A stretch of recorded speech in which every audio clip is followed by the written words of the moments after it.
Cheers, big ears, and welcome to the Beach Travel Wine Podcast. We are your hosts, Leanne. And I'm Lyle. And we are not your usual travel influencers. No, we've decided we want to be travellers that travel under the influence. Okay, good joke? Reasonable. Well, there's plenty more where that come from. So join us as we travel the world, one wine at a time. Hola. Hola. We're obviously still in Spain with our little Ola there. Today we are going to north of Spain to San Sebastian. And whenever Lyle gets asked what his favourite place in Spain is, this is the one that comes out most often. And you want to tell us a little about how we got there and a little bit about San Sebastian, por favor? San Sebastian is just beautiful. It's got a population of about 188,000. We caught the train from Barcelona to San Sebastian. That was a great train ride, wasn't it? Oh, look, incredible. It had I just love the scenery. It's very green, lush, and you're basically going up and through mountains. Yeah, it was beautiful. We also discovered that they had a bar.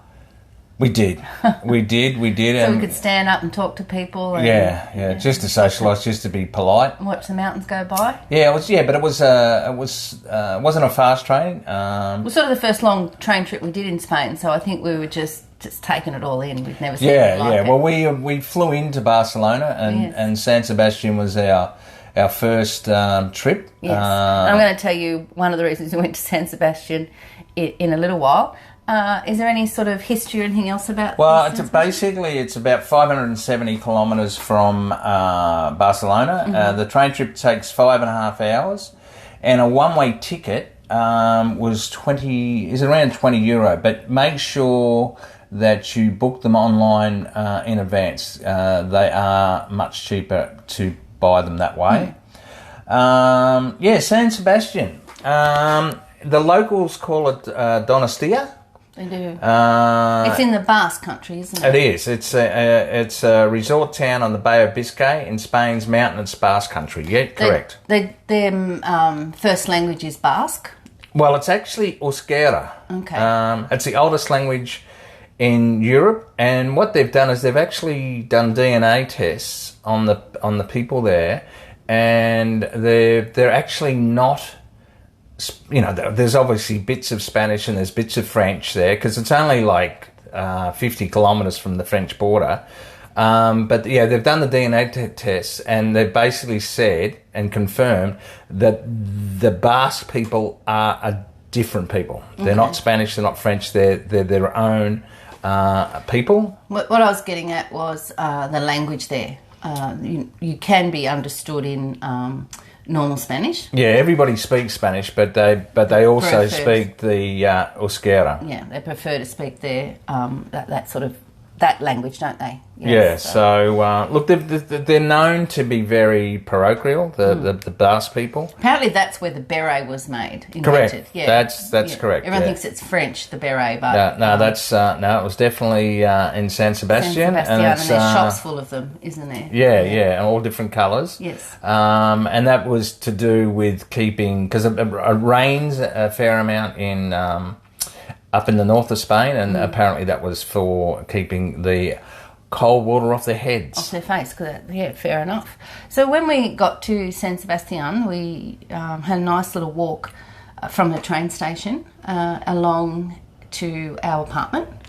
Yeah, and on the way, I can remember we walked out and we walked towards the town, and Leanne had Google Maps on.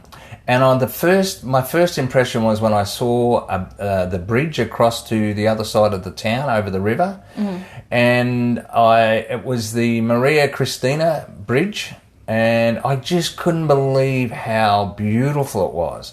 And anyway, I did a bit of research on it, and that particular bridge, and I remember I said to you... You did say to me, that's like the bridge in... Yeah, it just reminded me so much of the really impressive bridge in Paris over the Seine, the Alexander III Bridge, and anyway, when I looked up the bridge, it was actually modelled on that bridge. Yeah, yeah. So it's basically very ornate, and it has 4 obelisks,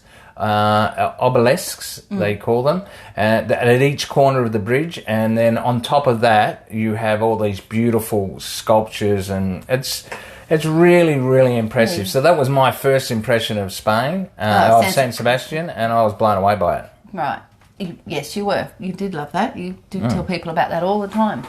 Well, my first, I was sort of, obviously directing us and had the suitcase, and I was trying to take it all in. But once we got to our apartment, we dropped our stuff, and we were actually travelling this time with my son and his girlfriend at the time, now wife.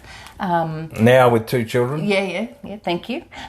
We were travelling with them, and we wanted to go and check out the beach, and it was only a couple of blocks from where we were, one of the beaches.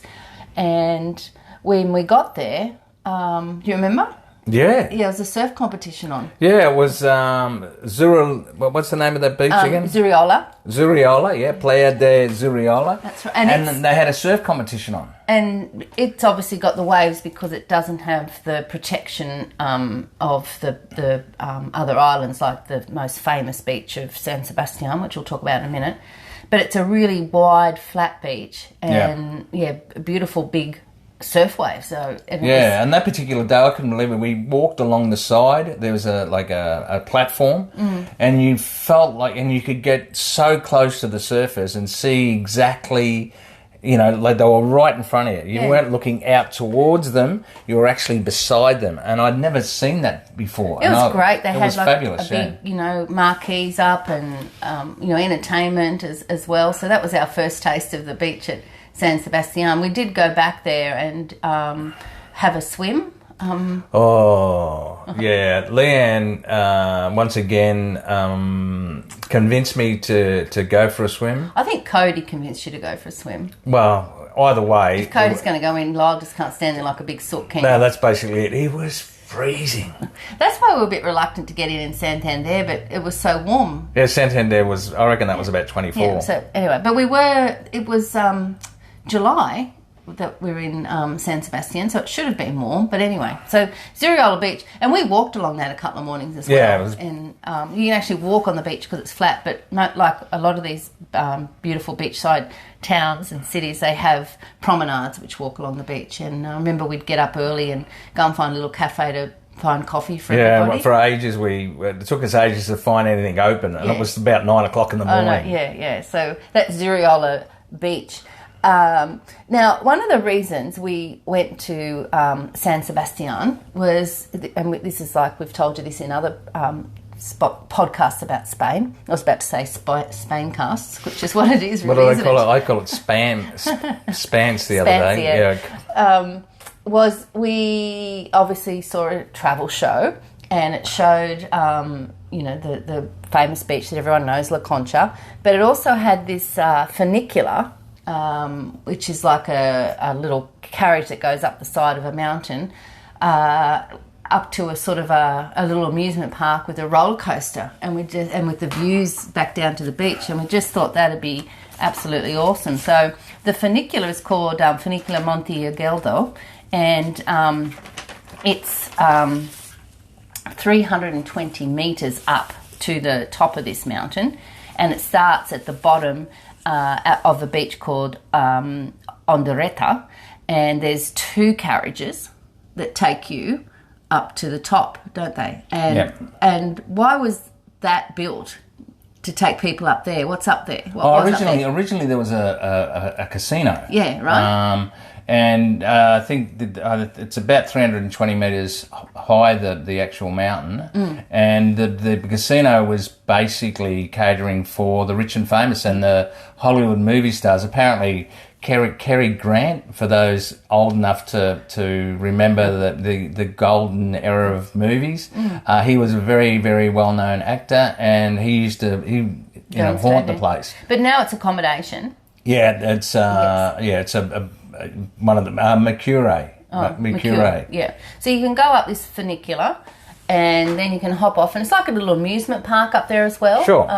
But of course, we found the cafe and had nice coffee. But the views back down over the beach, of the Ondaretta Beach, and obviously the most famous beach of San Sebastian that everyone knows is La Concha, is just amazing. And we were there on a day where it was a bit cloudy and foggy, and it was quite eerie, watching that lift as well. The fog and over the mountains. It was back down over the old town. It's just one of the most spectacular views that you can see. And then we decided we were going to go on the little roller coaster. Yeah, the wooden roller coaster. I know, right? And now this roller coaster. It's not that long, but it's gravity fed, obviously, and it goes out over the edge of this headland. So at some stage you got nothing between you and the rocks and the ocean, right? Yeah. It was scary. Yeah, it was really scary. We did it, and yeah, well, we did it because that's what we saw on that travel show, and we thought, if we go, we've got to do that. We have to do that, and it was. I don't know why. Like, I would never do it now. Like, I'd look at it and think, you're kidding, aren't you? Yeah. Are you serious? Yeah. Not doing that. So that was a lot of fun. So that's certainly worth, even if you don't like roller coasters, or the little amusement park, which is quite aimed at younger children. Yeah, I would say. It does have like the cafe and the restaurant area of that accommodation. So it's definitely worth going up the funicular to have a look at that. See or not? Yeah, absolutely. After checking out all the views from up the top of the near the old casino there, I think we walked back down, didn't we? We didn't get the funicular back down. I think there were stairs we could walk back down. Sure. Anyway, so if you're not into funiculars, you can do that. And you end up right at the end of the promenade at Ondaretta part of the beach. Yeah. And then you walk around the promenade. It is one of the most beautiful, here I go again repeating myself, promenades though, areas. And honestly, just you can go and have a look at the pictures because it's really worth it. So, but there are some pretty nice homes and things as well, isn't there? Yeah, look, probably it's basically as you walk around the bay there, Donistia. Yeah, Donistia Bay. It's just flanked by beautiful homes, and probably the main one is the Palace de Miramar. Yeah, it was commissioned in 1893 by the Spanish royal family, located on La Concha Bay.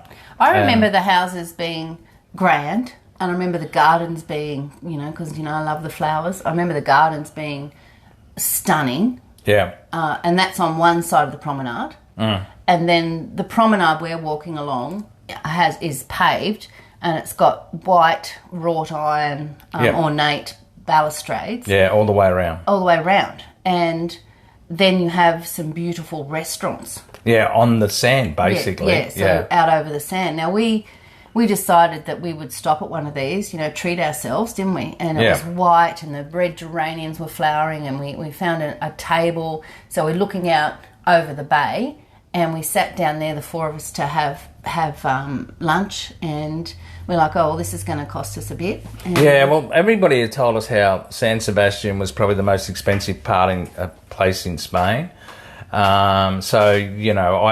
I don't know. I'm not even sure. Well, we obviously looked at the menus, but so at the end of the meal, I looked at to pay, and I can distinctly remember I was in shock. We paid €6 each, so it was €24 for four of us, and the food was fabulous. And I said to Leanne, these people don't know how to charge. They don't know how to charge enough. You did say that. So because we would have charged that just for the entry, just to sit there.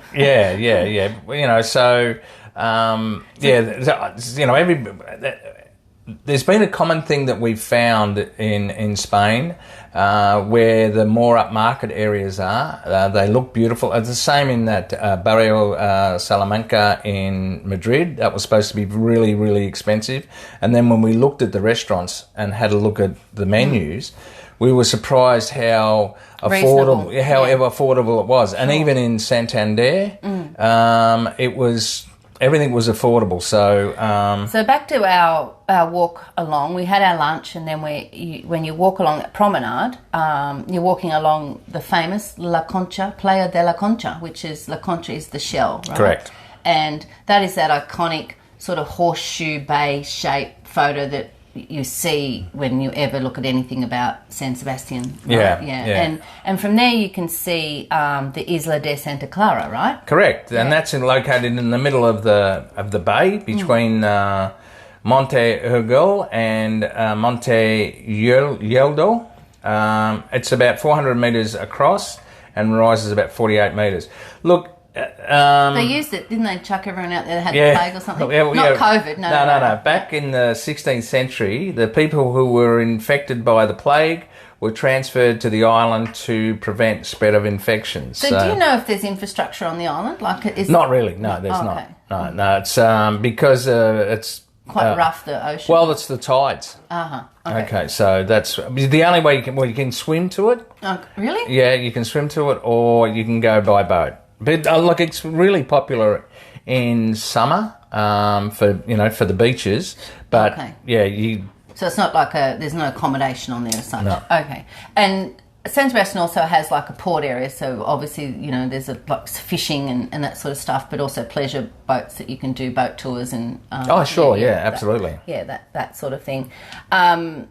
And what did you say? How big is that island? 400 metres across. Yeah, it doesn't look that big, does it? When you're looking at it from up high. Yeah, that's true. Yeah, okay. So anything else about La Concha Beach that you wanna tell us? A, it's beautiful. B, it's beautiful. And well, C, I'm sure we're going to talk about the views from... the other place that we went to. The mountain. So. The views from where we were, from that old casino, was pretty amazing. Oh, yeah. Well, that's actually higher than the other side. Yeah. Well, let's talk about that. There's a headland, sort of mountain, which at the end of La Concha sort of sticks out, and it basically separates San Sebastian into those two main beach areas. So you've got La Concha and Ondaretta on one side, and on the other side you've got Zuriolla, which is where the surf beach is, right? Yeah. But there's also that headland, Mount Urgel. Yeah, Mount Urgel, yeah. It is quite a popular walking spot. There's tracks, and it's there's like steps and things you can go up as well. And up the top of that, what is it, 120 metres or something? Yeah, it's about 120 minutes. It takes you they say about 45 minutes to an hour to walk it. I don't think it took us that long. It's only 120 metres. We sort of skirt around the edge of the bottom, and then we took a staircase up to the old fort area. Yeah, there's four ways up. Okay. And like official ways up. Yes. I think the view from the mountain, from Mount Urgel, is just amazing. Yeah, and there's a great big statue up there as well, isn't there? There's a 12-metre sculpture of Jesus Christ that was added about, I think it was 1950. And what else is up there? There's a museum, isn't there? Yeah, there's a museum, but that's in actually the fort. Yes. So we've got some pictures of the fort up there, and there's some nice views. So then that's on the top of the hill. Yeah? Sure. And then you also can look down on the old town as well. Okay. There's a castle. Yes. And that's the MOTA, Motta Castle, and there's a historical museum, and it's well worth going in to have a look at. Yeah, that was very well curated, actually. Curated? Well done. Thank you.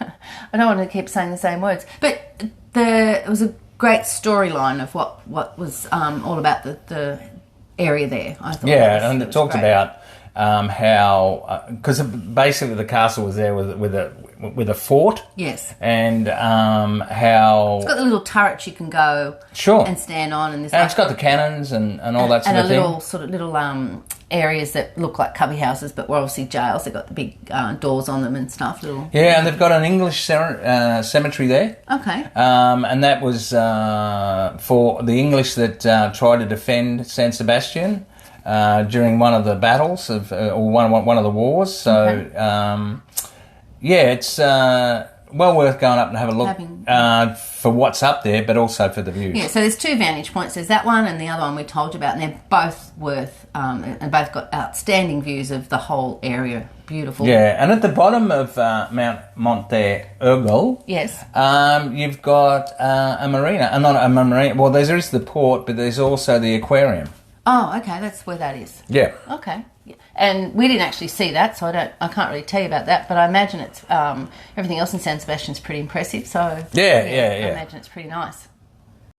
Another iconic part of San Sebastian is the old town. It's the old part. They call it the old part. Mm-hmm. Yeah, like it's... And you can get to that easily from the promenade of La Concha Beach there. Sure. Yeah, so you can enter. And I really liked it because it was sort of one of the first old towns I'd come across. I mean, we'd obviously been in the area in Barcelona, but yeah, San Sebastian, it was just so, I guess, upmarket old town, if that makes sense. You know? Oh, absolutely. And it was really nice, and it's the first time I'd seen Pincho's bars, which we're going to talk about in a minute. There's some really nice plazas, and there's one outside a beautiful church. The shops were amazing. Remember we went into that shop, we all went in and we went downstairs and had like that menswear shop we went in. And, yeah, I remember. And Lyle's have love and life, and you know, I love San Sebastian and I love Spain, and you know, look at these clothes. These are so nice. I love that, and that's really stylish, and I like that. And Cody and Tali and I are just looking at each other because this shop caters to obviously people that like to wear clothes that don't have any arse in them, and so right above where Lyle's standing, he's saying how much he likes the clothes. Are they called chaps? You know, I've got no idea. Yes, they did have normal shorts and things, but you know, you didn't even see that, did you? No.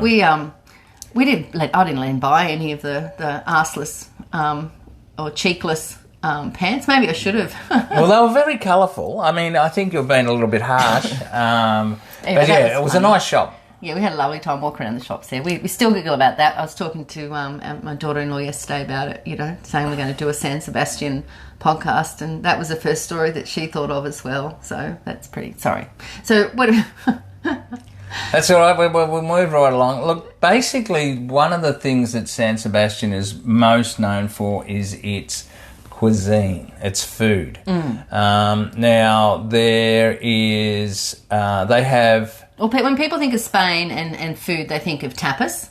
Yeah. Right? But in this part of Spain, you dare not call them tapas. You do not call them tapas. They're pinchos. Called pinchos. And do you know where that word comes from? Do you know?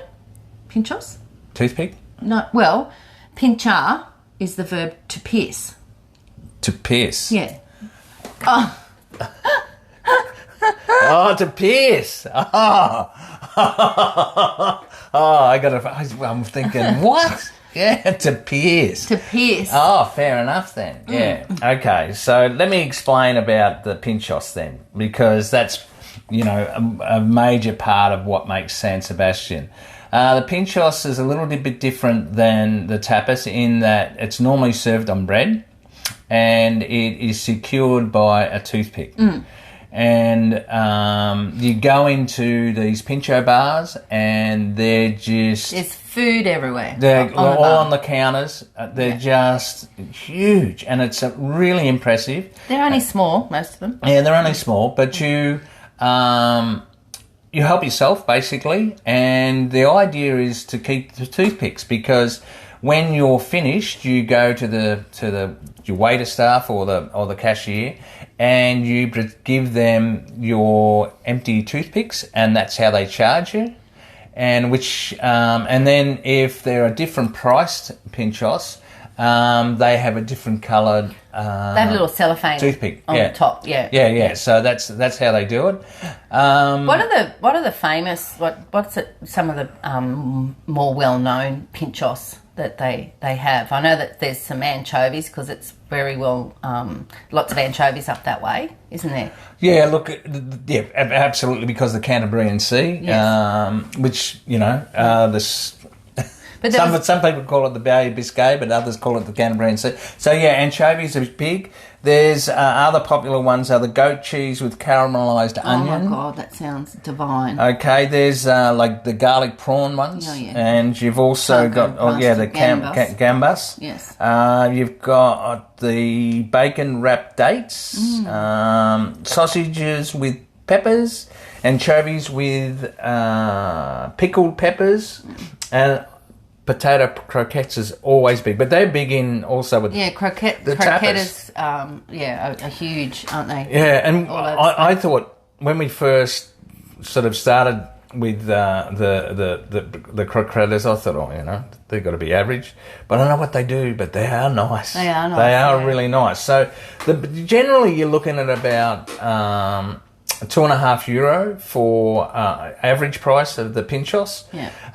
It can go up to about €4, but you'll find that if you're going to spend €4, it'll be cooked to order, and you're not talking about something on bread. Like it's still on bread, but it's mini cuisine. It is absolutely beautiful. And so it's known as, what did you say before? It's like the food capital of the world, really. Like that's what they like to think of themselves. Yeah. You talk to anybody who has been to San Sebastian, and they all rave about the food. It's got some amazing Michelin star restaurants too, hasn't it? Yeah. So there's 11 3-star. What do they call it? Michelin restaurants. Restaurants, the most per square metre in Europe. Yeah, that's amazing, isn't it? Right. So they're very proud of that. Remember we went to one? Yeah, we did. That was near where we lived. Yeah. And it was upstairs. Yes. And we went, and I'll never forget it. Well, you and Cody. Yeah, in particular. we had venison. Yes. I'm pretty sure you had duck. Yeah, I would have. Yeah, sure. And the venison was just you guys still talk about that. Yeah, well, Cody goes and buys venison now himself. Yeah, bulk and cuts it up himself and he gets it cut up and delivered. Oh, okay, yeah. So, like, it was absolutely beautiful. Yeah. So the restaurants now, funnily enough, I wonder what. I've always heard about Michelin star, what the Michelin stars are and who invented it and whatever. So this is Lyle's research. He goes down all these rabbit holes. Well, it's great. I'm just curious. So what I'll tell you what it is.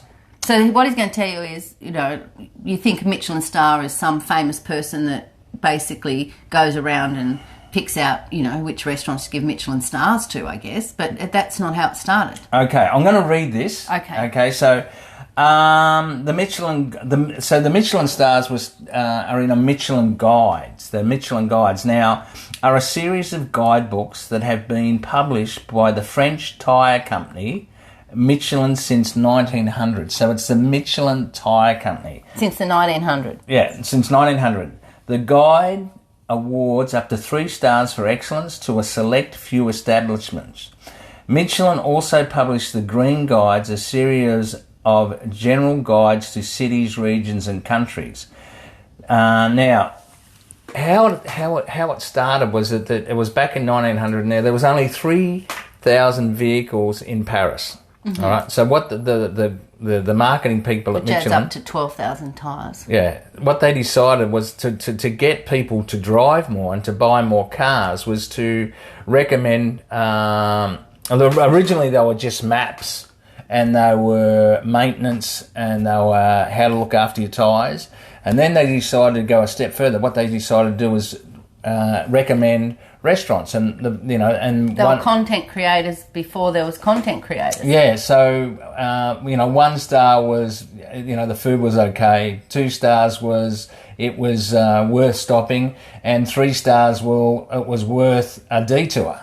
So basically, someone on the staff has gone for a bit of a drive around on a Sunday and picked out a few and made a judgment call. That's probably how it started, right? Yeah. Well, yeah. Look, it's incredible. It's so smart. So what they then because it was all around trying to get people to drive and drive further and use more tyres and whatever. So that's how it came about. And then when they started putting the restaurants on, then they employed Food critics, obviously France. Now, actually, the most Michelin stars that have been awarded are in Tokyo. Now, not all countries have Michelin star restaurants. There's a process you've got to go through. Well, now it's obviously become a process. Yeah. You know, back in the day when it started, it was just to get people to go for a drive in the country in France to use the tyres on their car. So it's developed, obviously, over Well, the now years. they have it's a red book, a red guide now, and they also have another guide that's all based on sustainability of the restaurant and that sort of thing. But it they do. I don't, like, for instance, Australia, they don't have any Michelin star. Okay, fair enough. Well, we've been to a Michelin star restaurant, a couple, I think, in Spain. Haven't we? Sure, yeah. So thank you. That was a very interesting little I couldn't believe it. Yeah, about awesome. the tyre company, Michelin. But anyway. Yeah, well done. Well, we were supposed to about the old town. We got a bit down a rabbit hole with Pinchos and Michelin stars. Yep. So let's just go over some of the things in the old town that are worth seeing besides the shops where you can buy bottomless trousers and eat caramelised goat's cheese pinchos. I think it's about time you got over and moved on from the bottomless trousers. Okay, that's funny though. Well, they were very nice. Okay. So the old part, town. There's a lovely street that leads up to one of the churches. That's another iconic photo. Yes, that street is 31 de Agosto.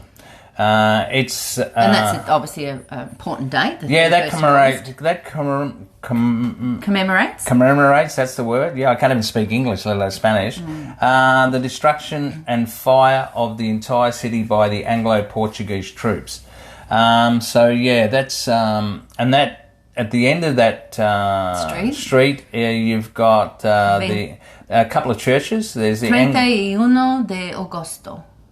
That's 31st of August. Thank you. I knew you'd be able to tell me that. So the other thing is about the old town. They say that it's got the greatest concentration of bars in the world. Oh, wow. Yeah, okay. And, they are. They're just one after the other, they're impressive to look at. I love them. Yeah. And, tell us about the church. Well, you've got the one that's at the end of that street we talked about. Yeah, that's okay. There's Santa Maria del Coro Basilica. Right. It's a Baroque Roman Catholic church. Baroque Roman Catholic church, completed in 1774. The reason I remember it is just there's a lovely plaza outside. It's a really nice spot to sit and have a coffee and watch the world go by. Yeah. Look, and I think, we did have a coffee there, and it was beautiful. And the main entrance is located between two towers and looks as an altarpiece with the tortured figure of San Sebastian. That's on the front, and it's got the papal images and all that sort of thing. So it's the Baroque is very decorative style of architecture, so it's absolutely beautiful. And then not far from there, because everything's pretty close. Yeah, it is. You've got the Plaza de la Constitución. See, well done. That was constructed in 1817, obviously after the devastating fires of 1813. Now, the interesting thing about this this is really interesting. This is really interesting. Well, for me it's really interesting. It's probably boring, but no, it's anyway. not. No. Okay. Don't turn off now. It's not boring. It's very interesting. The numbers above the windows in the houses facing the plaza still mark the bullring boxes that the houses formerly used to be, and from which you could watch the bullfights. So it used to be a bullring, then and they had boxes that are now houses, and they've got the numbers still on them. So you could be in box 27, and that's now. It's awesome. Look, and the Constitution Plaza is basically where they have all the parties and the national, the regional fiestas and that sort of thing. And it's beautiful. It really is. It's and then there's not far from that, which is still in the old town. You've got another plaza there. And it's the one with all the it's a funny name, isn't it? Gipuzkoa Plaza, which is 5,000 square meters. Yeah, which is basically like a park. Yeah, it is. It resembles like a little English village, or village wood sort of thing.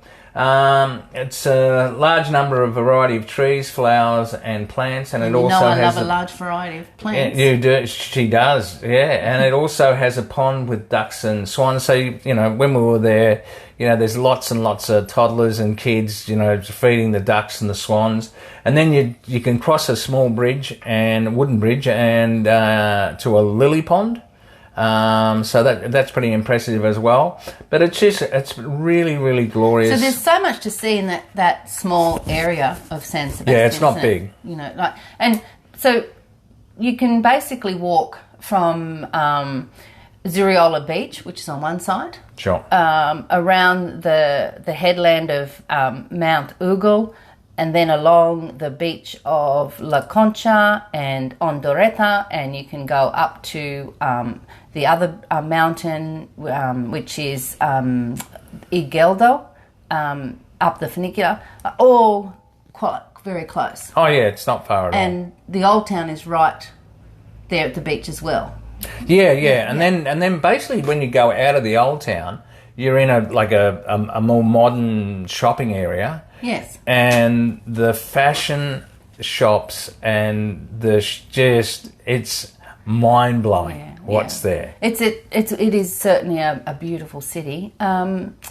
There's one other thing that San Sebastian is famous for, and that is the International Film Festival.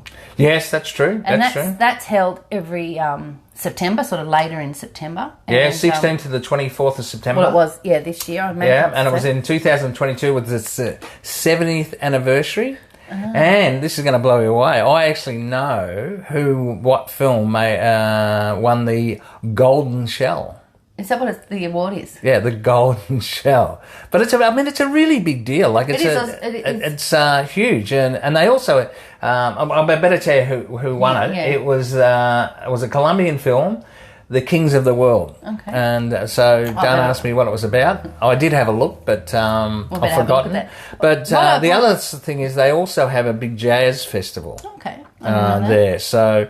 And obviously a surfing competition, because we saw that when we were there. But this International Film Festival, just before we move on, it's very hard to get accommodation in that week. It's really busy, but apparently, and I'm speaking from what I've heard from locals that I've heard talking about it, is the actors love going to this film festival because they can walk around the streets of San Sebastian and nobody annoys them. They so it's just one of those places where they can get lost in the crowd and just enjoy being in Spain and in San Sebastian without all the their groupies and that sort of thing annoying them. So it's a favourite of the A-listers as well. So if you want to catch up with any of those Hollywood A-listers, then head to San Sebastian. You might see them up the funicular, hey? Yeah, maybe up the funicular. But just going back to the funicular, that funicular is so steep. Yeah, yes. So but steep. we did it. So, yeah. Is there anything else you would like to tell us about San Sebastian before we move on, Don? Well, I'm going to pinch a thing that our friend Chris Christensen does. Yes. How would you describe San Sebastian in 3 words? Okay. Beach, pinchos. Beach, pinchos, and promenade. Okay. I would go sophisticated. Right. I would say elegant. Right. So you've thought about this. Go on, but anyway. Yeah, I had. Yeah. I thought, I woke up this morning and I knew we were doing the podcast So sophisticated, elegant, and friendly. And friendly. Okay. Right, well, back to the way we end our podcast each time. Lyle, where was your favourite place to have a glass of vino in San Sebastian? That Michelin star restaurant we went to with Cody and Talia. Okay. My favourite place, I had two, but I had to pick one. My favourite place was the restaurant on the promenade, right there on La Concha Beach, looking out over that view, to Isla de Santa Clara. And it was such a beautiful day. The bay was sparkling, and there was people on the beach with all their matching umbrellas. Okay, you win. Yeah, it was. But I didn't have venison, so yeah, I just. It's a beautiful, beautiful city, and I think most places where you've got a view of anywhere is a great place to have a vino, sí o no? Yeah, it just oozes class. It does, just like us. Sí. Yeah, tal vez. That means maybe. Hasta luego, mis amigos. Yes. Adios, amigos.